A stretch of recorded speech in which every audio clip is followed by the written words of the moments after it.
Araw-araw na mga salita ng Diyos.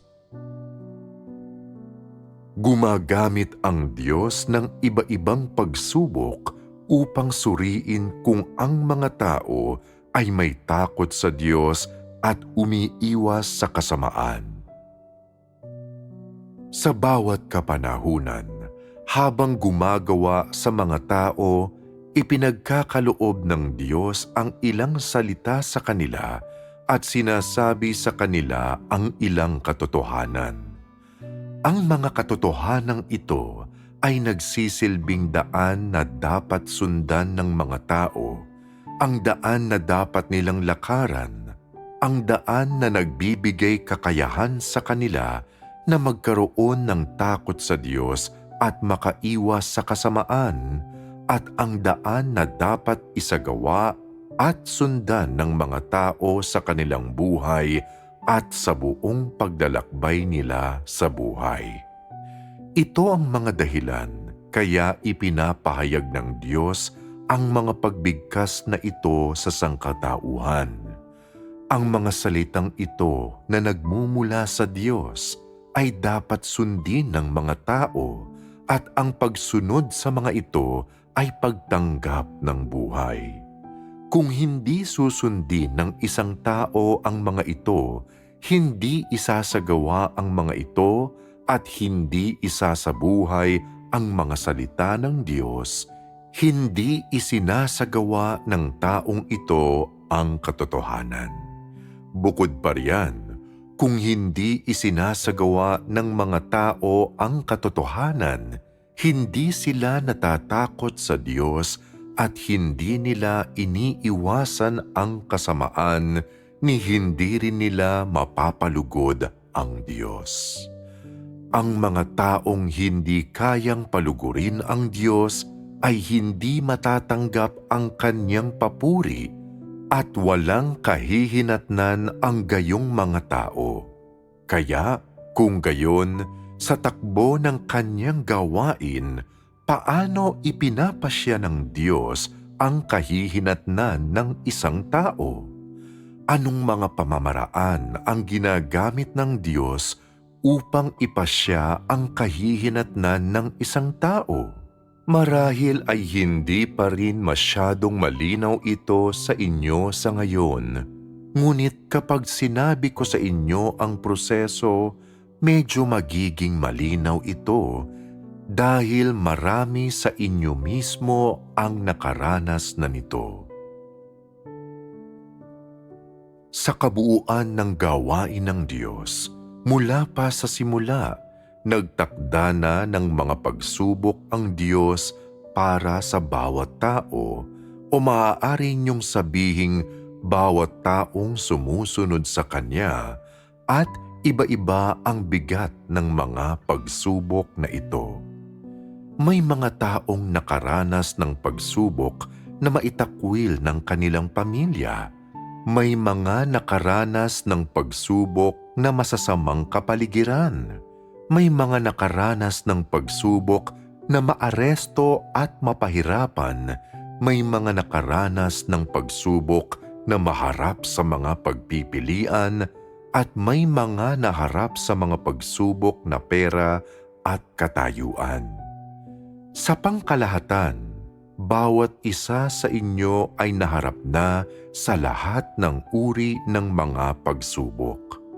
Bakit ganito kung gumawa ang Diyos? Bakit niya tinatrato ang lahat sa ganitong paraan? Anong klaseng resulta ang hinahanap niya? Narito ang puntong nais kong iparating sa inyo.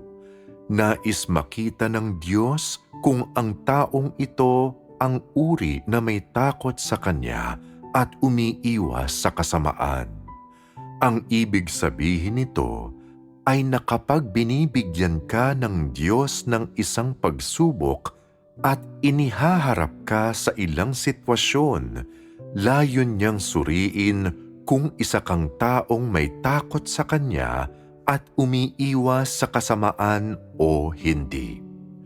Kung nahaharap ang isang tao sa tungkuling ingatan ang isang handog at humantong ang tungkuling ito sa paggalaw sa handog sa Diyos, sasabihin mo ba na ito ay isang bagay na naisaayos ng Diyos?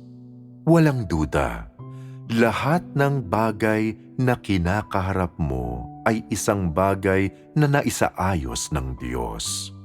Kapag nahaharap ka sa bagay na ito, lihim kang oobserbahan ng Diyos. Minamatyagan kung anong mga pagpili ang ginagawa mo, paano ka nagsasagawa, at ano ang mga naiisip mo. Ang pinakamahalaga sa Diyos ay ang huling resulta dahil ito ang resultang tutulong sa Kanya na masukat kung namuhay ka ayon sa Kanyang pamantayan o hindi sa partikular na pagsubok na ito. Gayunman, tuwing nahaharap ang mga tao sa isang problema, madalas ay hindi nila iniisip kung bakit sila nahaharap sa mga ito, anong pamantayan ang inaasahan ng Diyos na matugunan nila, ano ang nais niyang makita sa kanila o ano ang nais niyang matamo mula sa kanila. Kapag naharap sa problemang ito, iniisip lamang ng mga tao ito. Ito ang bagay na kinakaharap ko. Kailangan kong mag-ingat, hindi magpabaya. Anuman ang mangyari, ito ay handog sa Diyos at hindi ko ito maaaring galawin. Nasasaisip ang mga simpleng bagay na ito. Naniniwala ang mga tao na natupad na nila ang kanilang mga responsibilidad. Malulugod ba ang Diyos sa resulta ng pagsubok na ito o hindi? Sumigi kayo at pag-usapan ninyo ito. Kung may takot sa Diyos ang mga tao sa kanilang puso, kapag naharap sila sa isang tungkulin na nagtutulot sa kanila na magalaw ang handog sa Diyos, isasaalang-alang nila kung gaano kadaling magkasala sa disposisyon ng Diyos at sisiguraduhin nilang mag-ingat sa kanilang pagkilos. Ang tugon mo ay nasa tamang landas, ngunit hindi iyon nagtatapos doon. Ang paglalakad sa daan ng Diyos ay hindi tungkol sa pagsunod sa mabababaw na panuntunan. Sa halip, nangangahulugan ito na kapag nahaharap ka sa isang problema, ituring mo muna ito una sa lahat bilang isang sitwasyon na naisaayos ng Diyos, isang responsibilidad na naipagkaloob niya sa iyo o isang gawaing naipagkatiwala niya sa iyo.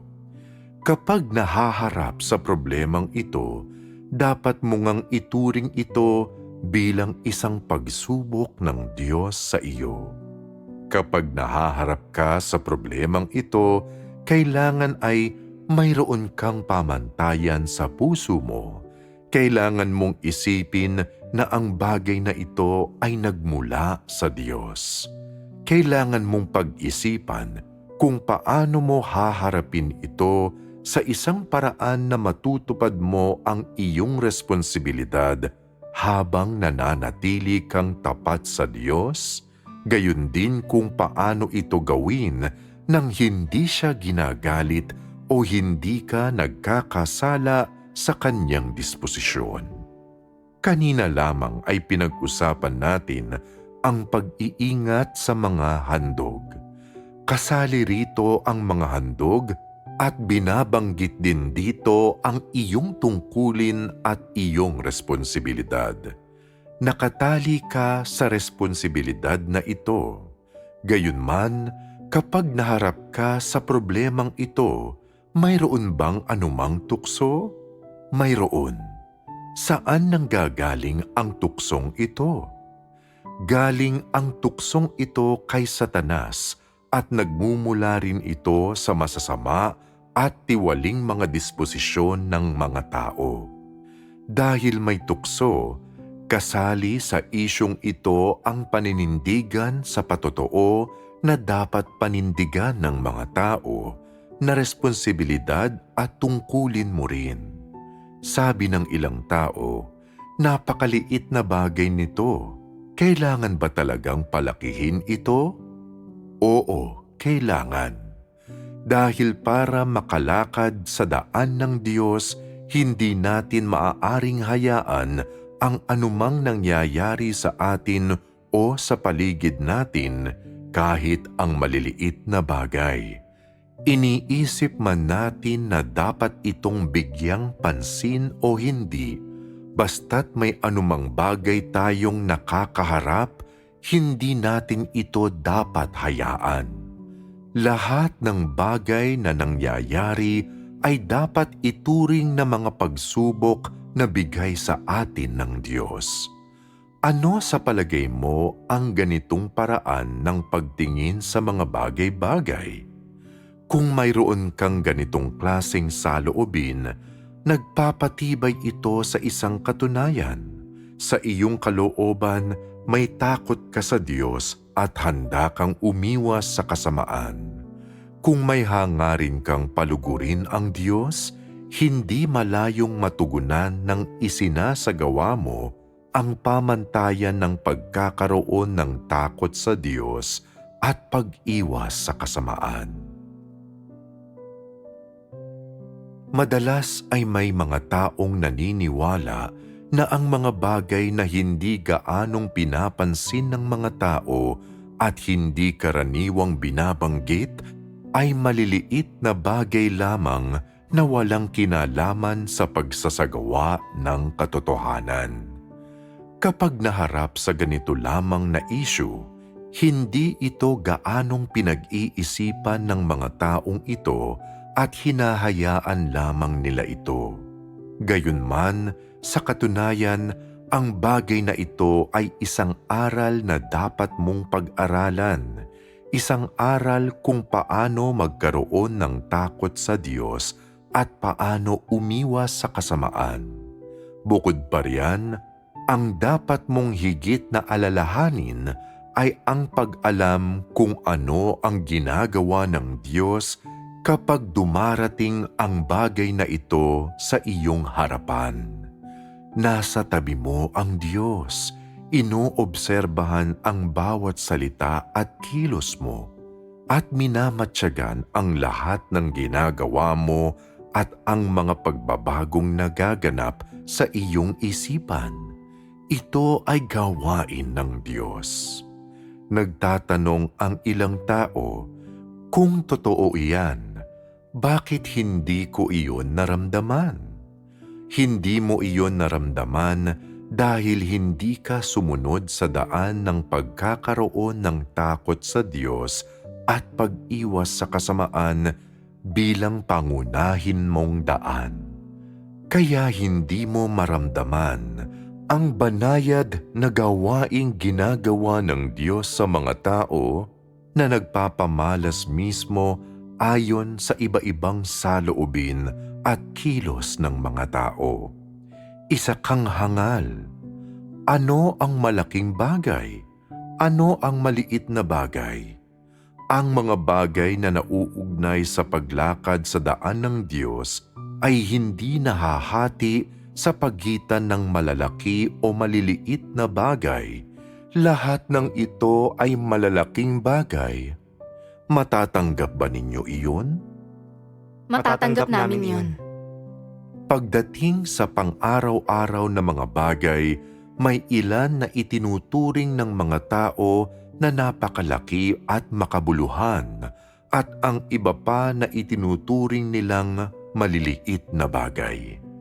Madalas ituring ng mga tao ang malalaking bagay na ito na napakahalaga at itinuturing nila ang mga ito na nagmula sa Diyos. Gayunman, habang lumalabas ang malalaking bagay na ito dahil sa kamusmusan ng isip ng tao at dahil sa kanilang mahinang kakayahan, madalas ay hindi natutupad ng mga tao ang kalooban ng Diyos. Hindi sila makatanggap ng anumang mga paghahayag at hindi sila makakuha ng anumang aktwal na kaalaman na may halaga. Pagdating sa maliliit na bagay, hindi talaga napapansin ng mga tao ang mga ito at hinahayaan lamang na unti-unting mawala. Sa gayon, nawala sa mga tao ang maraming pagkakataong masuri sa harap ng Diyos at masubok niya. Kung lagi mong kinaliligtaan ang mga tao, pangyayari at bagay at mga sitwasyong na isaayos ng Diyos para sa iyo, ano ang ibig sabihin niyan? Ang ibig sabihin niyan ay na bawat araw at kahit bawat sandali, palagi mong tinatalikuran ang pagpeperpekto ng Diyos sa iyo, pati na ang kanyang pamumuno. Tuwing nagsasaayos ang Diyos ng isang sitwasyon para sa iyo, lihim siyang nakamasid, nakatingin sa iyong puso, inoobserbahan niya ang iyong mga iniisip at pagwawari, minamasdan kung paano ka mag-isip at hinihintay na makita kung paano ka kikilos.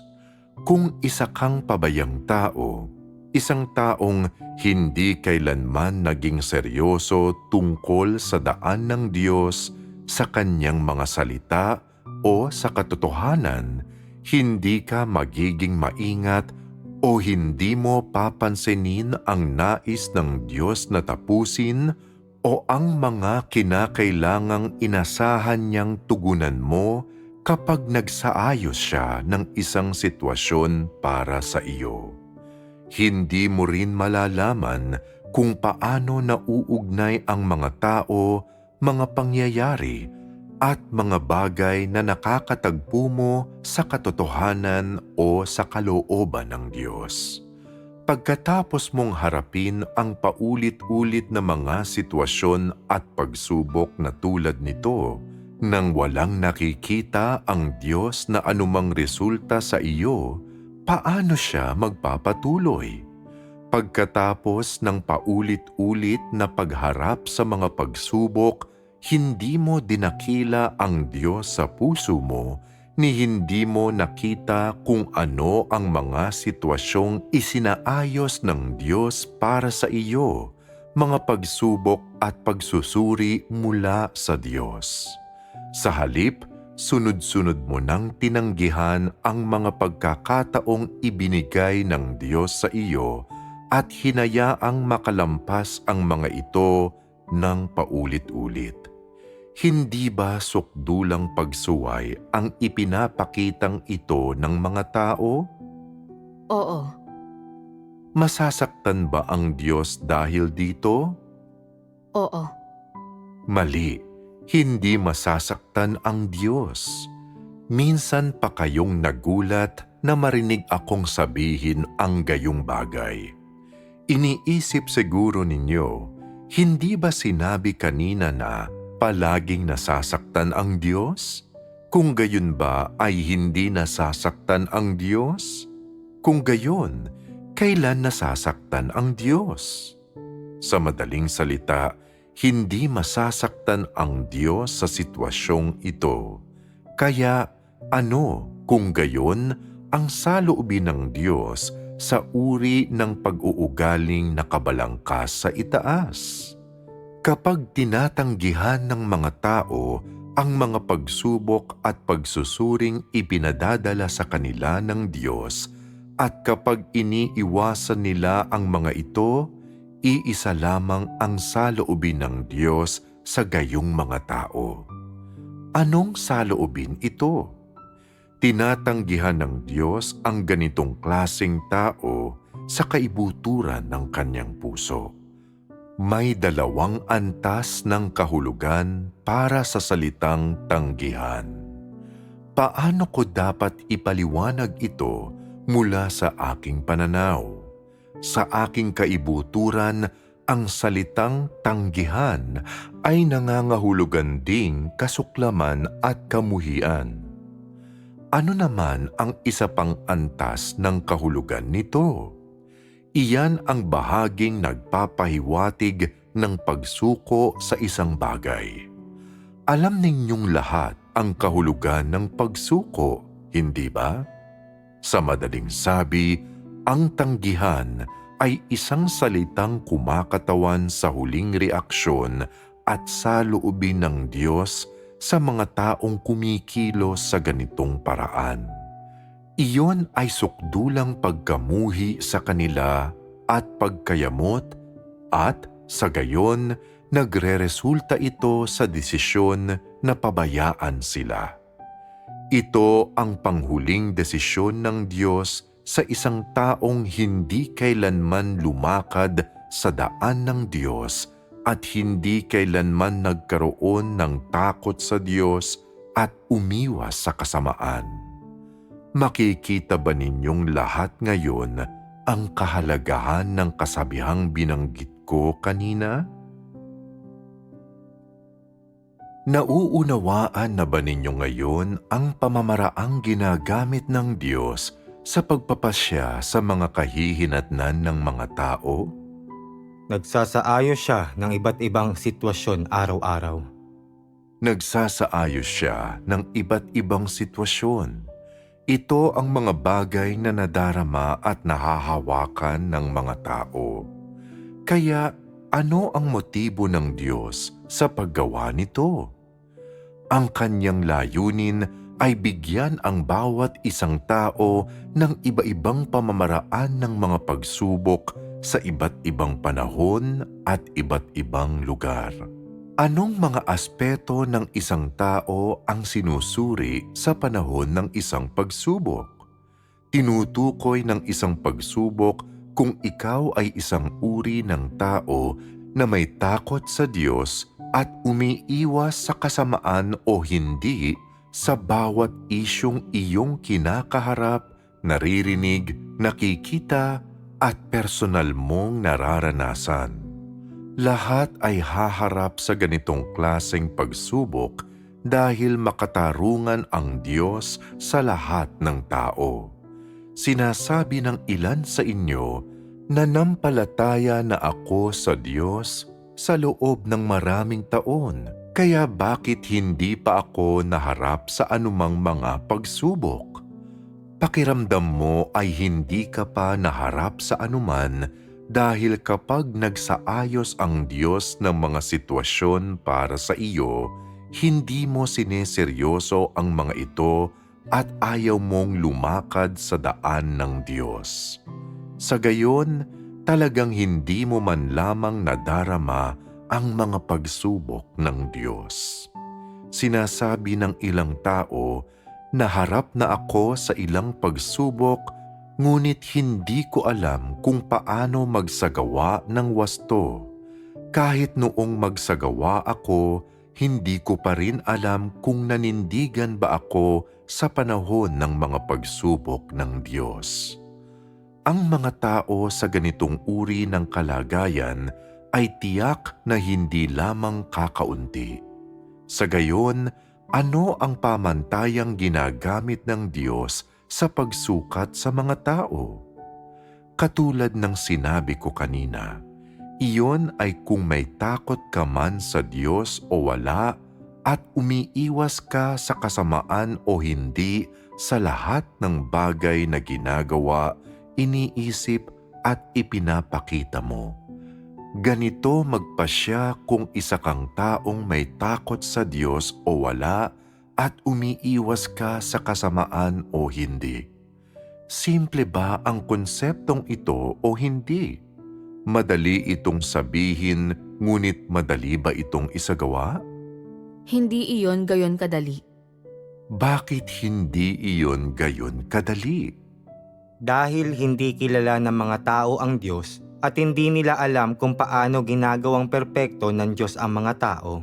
Kaya kapag nahaharap sila sa mga bagay-bagay, hindi nila alam kung paano hanapin ang katotohanan para malutas ang kanilang mga problema. Kailangan silang magdaan sa iba-ibang pagsubok, pagpipino, pagkastigo at paghatol bago nila taglayin ang realidad na magkaroon ng takot sa Diyos. Maaari ninyong sabihin iyan ng ganyan, ngunit para sa inyo, tila napakadaling magkaroon ng takot sa Diyos at umiwas sa kasamaan ngayon. Bakit ko sinasabi ito? Dahil nakinig kayo sa maraming sermon at marami kayong natanggap na pagdidilig mula sa realidad ng katotohanan. Ito ang nagdulot sa inyo na teoretikal at matalinong unawain kung paano magkaroon ng takot sa Diyos at umiwas sa kasamaan. Tungkol sa kung paano talaga isagawa ang pagkakaroon ng takot sa Diyos at pag-iwas sa kasamaan, malaking tulong ang lahat ng kaalamang ito at ipinadama nito sa inyo na parang madaling makamtan ang gayong bagay. Kung gayon, bakit hindi ito talaga nakakamtan ng mga tao kailanman? Ito ay dahil ang kalikasan at diwa ng mga tao ay walang takot sa Diyos at gusto nito ang kasamaan. Ito ang tunay na dahilan.